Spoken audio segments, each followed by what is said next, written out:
ഇപ്പൊ ആന ചവിട്ടിക്കൊന്നു കഴിഞ്ഞാൽ അത് ദേവസ്വം ബോർഡിലെ ആന ആണോന്നില്ല, കോൺട്രാക്ടറുടെ സബ് കോൺട്രാക്ടറുടെ ആള് എന്തെങ്കിലും അപകടം സംഭവിച്ചു കഴിഞ്ഞാൽ, അയാൾ ഒരു ആക്സിഡന്റ് വിട്ട് മരിച്ചാൽ നിങ്ങൾ കോമ്പൻസേഷൻ കൊടുക്കും.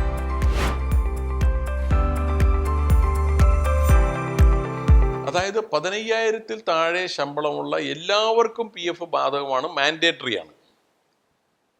15,000-ന് മുകളിലുള്ള എല്ലാവരെയും ഒഴിവാക്കിയിട്ടില്ല. അപ്പോൾ 15,000-ന് മുകളിൽ എന്ന് പറയുമ്പോൾ നമ്മൾ ആദ്യം മനസ്സിലാക്കേണ്ടത് PF വേജസ് 15,000-ന് മുകളിലായിരിക്കണം. അപ്പോൾ എന്താണ് PF വേജസ്? PF വേജസ് എന്ന് പറഞ്ഞു കഴിഞ്ഞാൽ HRA ഒഴിച്ചിട്ടുള്ള ശമ്പളം. മനസ്സിലായോ?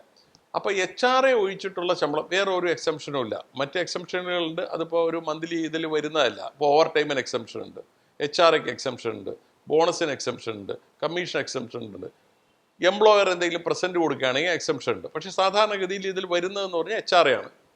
ഓവർ ടൈമിൽ നമ്മൾ സാധാരണ കണക്കാക്കാറില്ല.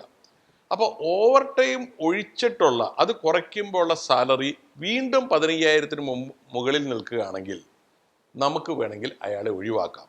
പക്ഷേ ഒരു ടെസ്റ്റും കൂടി നടത്തണം. ഇയാൾ എപ്പോഴെങ്കിലും പ്രൊവിഡൻറ്റ് ഫണ്ടിൽ ഉണ്ടായിരുന്നുവോ? അങ്ങനെ പ്രൊവിഡൻറ്റ് ഫണ്ടിൽ ഉണ്ടായിരുന്ന ആളാണെങ്കിൽ പിന്നെ ഒഴിവാക്കാൻ പറ്റില്ല. അങ്ങനെ ഒഴിവാക്കുന്നുണ്ടെങ്കിൽ നിങ്ങൾ ഒരു കാര്യം ചെയ്യേണ്ടത്, കൃത്യമായി ഈ ഫോം നമ്പർ 11 എന്ന് പറയുന്ന ഒരു ഫോം ഉണ്ട്, അത് എഴുതി വാങ്ങിച്ചിരിക്കണം. Great Leap, encouraging employment values.